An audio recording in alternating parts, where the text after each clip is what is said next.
dans sa simplicité, tout démonté. Tout est là, les quelques écrous et les pièces de bois. Donc on a 5 pièces de bois maîtresses.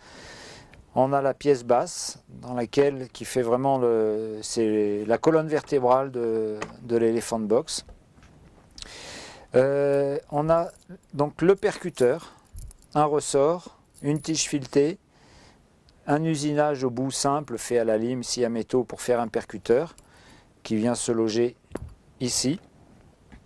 Et on a donc un demi-canon supplémentaire, un demi-percuteur supplémentaire et la zone chargeur qui est la pièce qui va venir là. Donc en fait c'est une rondelle et le chemisage intérieur c'est un domino marine donc en laiton. Ce ne sont pas les dominos pliés en métal, c'est un domino coulé, réusiné pour être à l'axe au format de la cartouche qui viendra se loger par la suite là-dedans. Donc le remontage est simple, c'est une zone, la zone du percuteur, on n'y touche pas, une fois qu'elle est montée, on n'a pas à y revenir, sauf éventuellement pour changer le percuteur s'il a beaucoup tiré et qu'il s'est usé. À l'assemblage, on a un petit roulement qu'on vient mettre ici de manière à casser l'angle quand on va faire passer la corde déclencheur.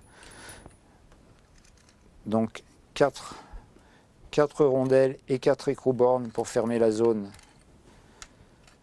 du percuteur.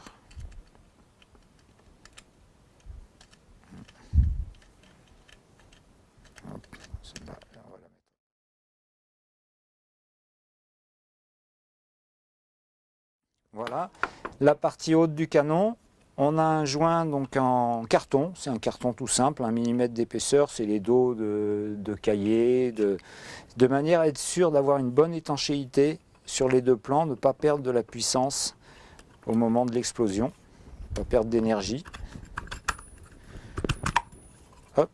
Et là on rajoute les 4 dernières rondelles et les 4 derniers écrous.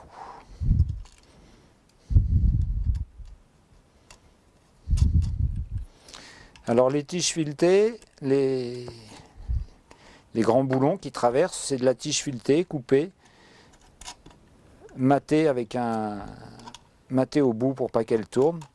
Donc c'est pas la peine de trouver des boulons à la bonne dimension, on les coupe soi-même. Donc là il faut en fait 1 mètre de tige filetée pour fabriquer un Elephant Box. Et dernier petit montage, c'est une plaque à l'arrière pour éviter l'usure au niveau du percuteur.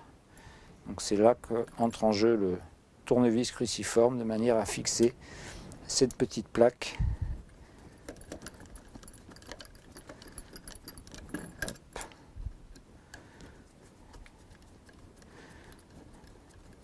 Et voilà. Donc là, l'Elephant Box est remonté, prêt à fonctionner. On met la dernière pièce, le chargeur, mais ça c'est la pièce amovible de manière à pouvoir charger et recharger au fur et à mesure de l'utilisation. Elle avec 2 papillons, donc en utilisation classique, on n'a pas besoin de clé, on n'a pas besoin d'outils, tout se fait à la main. Et voilà, ça c'est les pincées, tiens. Le déclencheur avec sa goupille de déclenche. Voilà.